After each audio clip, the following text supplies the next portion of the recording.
பெரியார் வந்து தாலி வேணான்னு சொன்னதுனால நீங்க தாலி அறுத்தீங்கல்ல, பெரியார் கர்ப்பப்பையும் வேணான்னு தானே சொன்னாரு.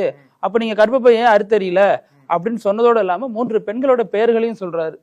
கனிமொழி எம்பி, அப்புறம் திராவிடர் கழகத்தை சேர்ந்த வழக்கறிஞர் அருள்மொழி, அப்புறம் கம்யூனிச செயல்பாட்டாளர் சுந்தரவல்லி, இவங்களுடைய பெயர்கள் எல்லாம் சொல்லிட்டு இவங்கெல்லாம் ஏன் என்ன கர்ப்பப்பையா அறுக்காம இருக்காங்க அப்படின்னு கேட்டாரு. இது மிகப்பெரிய அளவுல அடுத்த கட்ட சர்ச்சையை உருவாக்கி இருக்கு. ஆமா, பொதுவாகவே வந்து ஒரு தரக்குறைவான பேச்சுன்னு தான் சொல்லணும். அது அவங்களோட விருப்பம் தான் பெரியாரும் சொல்றாரு. விருப்பப்படுறவங்க வச்சுக்க போறாங்க, விருப்பம் இல்லாதவங்க அதை நீக்கிறத பத்தி யோசிக்க போறாங்க. இதன் தொடர்பா நக்கீரன்ல இருந்து திராவிடர் கழகத்தை சேர்ந்த வழக்கறிஞர் அருண்மொழி அவங்கள்ட்ட பேட்டி எடுக்கிறப்ப அவங்க என்ன சொல்றாங்க அப்படின்னா, இது வந்து இன்னும் நிறைய படிக்கணும். பெரியார் வந்து மிக நீண்ட காலத்துக்கான உரையா தான் அதை பேசியிருக்காரு.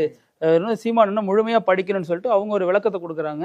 இது வந்து தவறான ஒரு பேச்சுங்கிற வகையில அவங்க முதல்ல அதை சிரிச்சுதான் அதை விஷயத்தை டீல் பண்றாங்க. சோ இது வந்து பெரிய அளவுல வெவ்வேறு விதமான சர்ச்சைகளுக்கு மையப்படுத்தி சொல்லலாம்.